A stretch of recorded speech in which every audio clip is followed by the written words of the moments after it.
It is still Sallah Day, yes, and we are all excited. We're happy that, yes, it's Sallah, we're going to eat plenty of meat. But then the question is there everyone that has the meat to eat?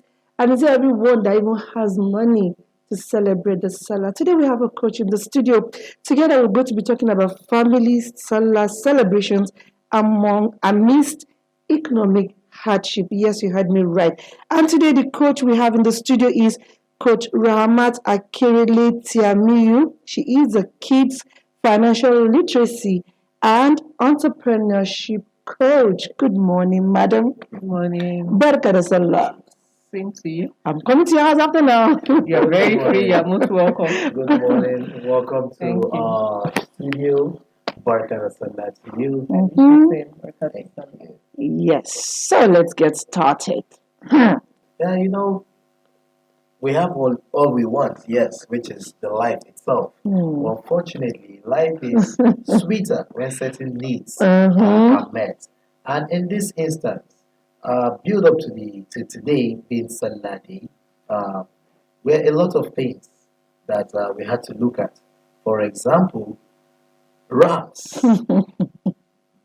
You go to some market and you see some rams, and you hear a ram is going for 1.2 million. Bigger than your salary in a year.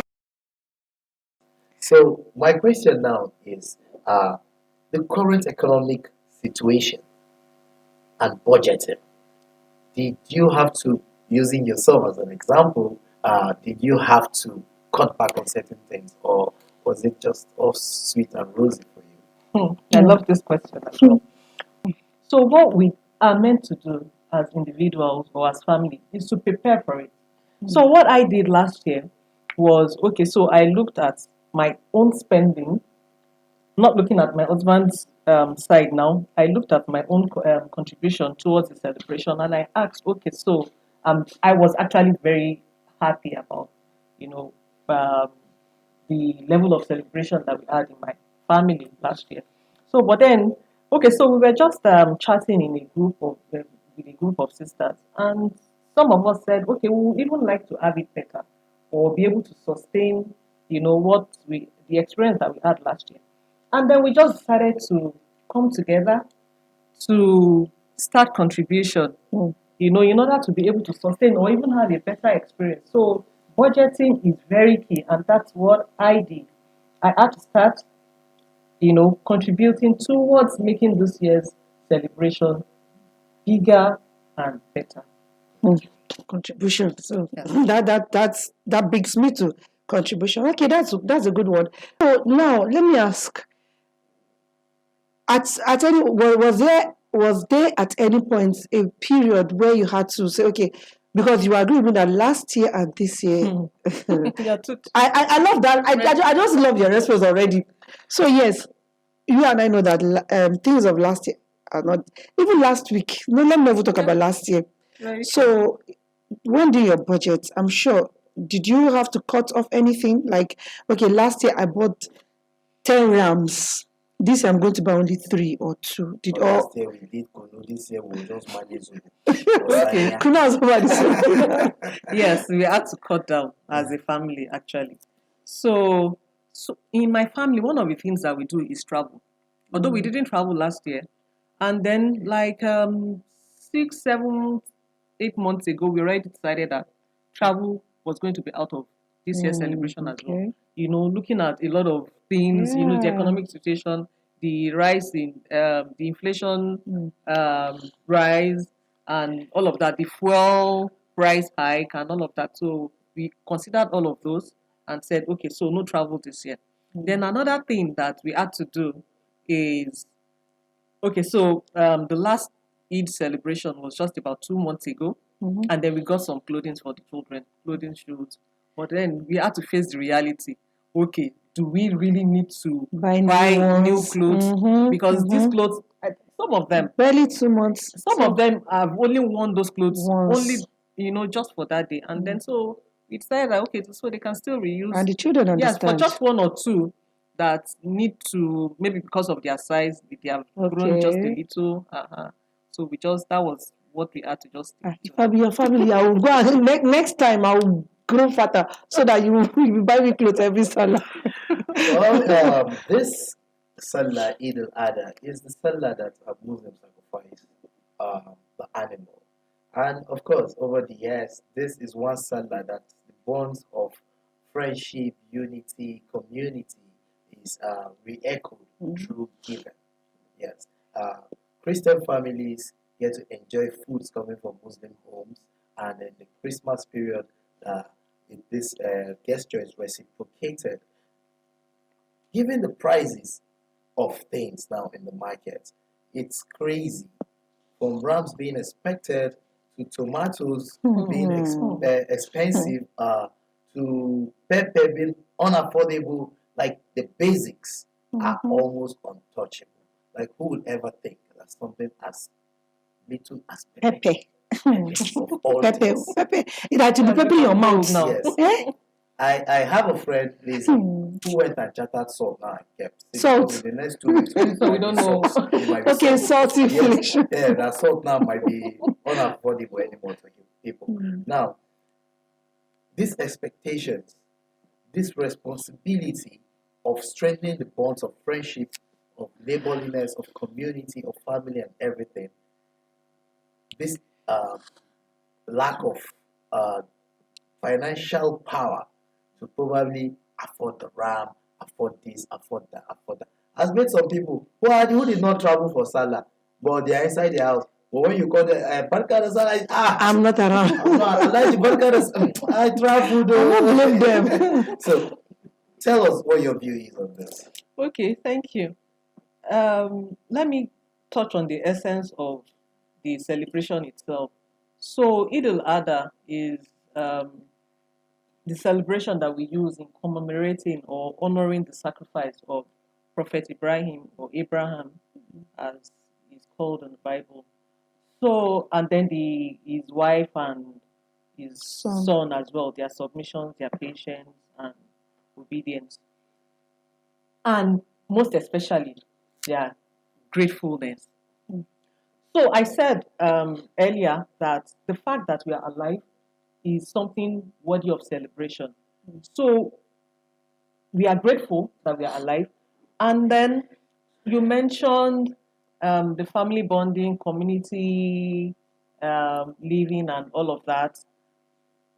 What I think we should do, like I mentioned, the being grateful and then purify your intention. When you purify your intention and you are grateful, it gives you this type of joy.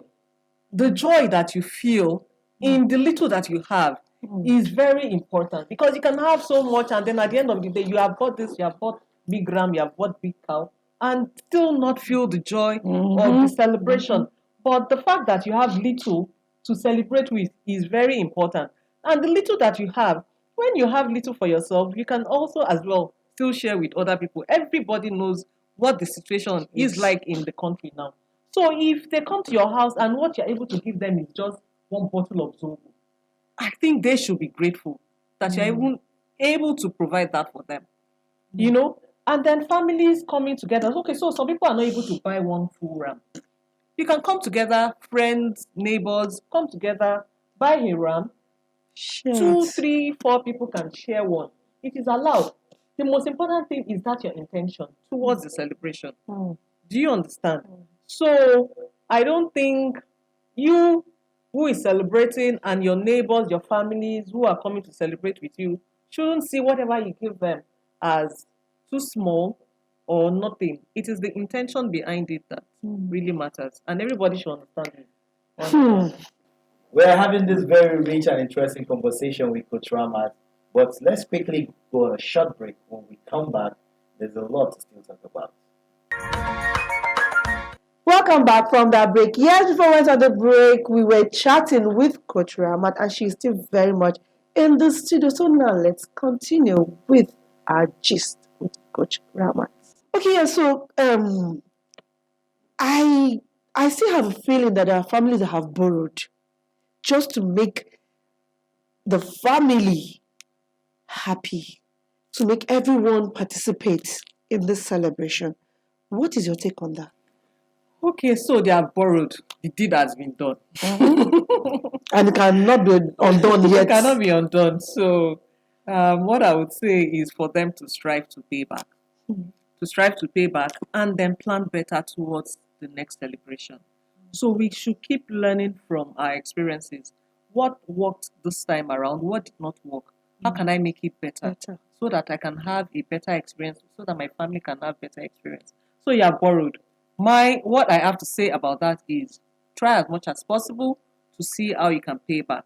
But for next celebration, try and avoid borrowing. I will not subscribe to someone borrowing for celebration, except maybe in a case where you are expecting some money, maybe like your salary, and then it's not yet time, and you know certainly that it will definitely come, maybe in a week, 2 weeks time, and once it comes, you are committed to, paying back. So you can go from to family, friends, or any facility that you can, tap from and do that. But just you don't know where you are going to pay back from. I wouldn't subscribe to you borrowing. And let's keep learning from our experiences. If you have borrowed this year, next year, try as much as possible to avoid that. Start planning from now. Wow. That's a good advice. Just before, we cannot just let you go. You have to advise our viewers, you have to advise our people out there so that they can plan better next time. So please, what's your advice to the general public? My advice is let's remain grateful. I've mentioned this before. No matter what, you have the life to celebrate. So for that, keep the hope alive. Another thing I would say is, I've also said it before, start planning from now. We should always be prepared. The last time I was at the studio, I mentioned this. We don't know what tomorrow would look like. So we should always be prepared. So you have spent 50,000, 100,000, 500,000 this year. I think you should double it for next celebration. Or triple it. Yes, even though we hope for things to be better, but then we should be prepared. It's a way of mitigating the impact of, the hardship in the country. Another thing is, okay, so we are here celebrating. You were not able to buy your ramp, or you were not able to travel. Let me focus on the travel, for instance, to go and meet your extended family. So you can go on WhatsApp video, go on Zoom, just see their faces, how they are celebrating. Let them also see yours. Let them, share how you are, doing with the celebration, how you are having fun. At least you are still connected with your extended family in a way. Yeah. Yes. Well, we've been talking about celebrating Sallah amidst the economic hardship, putting into perspective the fact that things are just super expensive and families really struggled to have a good time. But by and large, I want to say the mood was celebratory, and we've been having this discussion where we're trying to see how to have better plans and better preparation given the economic hardship when such celebrations come. And Coach Rahmat is here with us, and she has been taking us through her experience. Lizzie, there's one final thing that Coach Rahmat needs to do, because I know that her own ram was the size of a camel. I know, right? And No, it's not only one, no. Yes, no. You know that she's doing it together with daddy. There is one. So that means bigger than camel. Oh wow! So that I one want now, to see that one. I heard they've been eating this since yesterday. I have not They need finished. to finish one lap. We need to go there. Let's help them. Let's help them. We need to help them. We are coming. You're very welcome. Thank you so much for coming. Thank you. Very much. Coach, thank you for coming. It's a pleasure having you. Barakah Sallah once more. Again. Barakah Sallah. Thank you for having me. Thank you for coming. So it's time for us to quickly go on a short break. Remember, this is the Sallah edition of the program Good Morning Abuja, and as usual, we are having a wonderful time.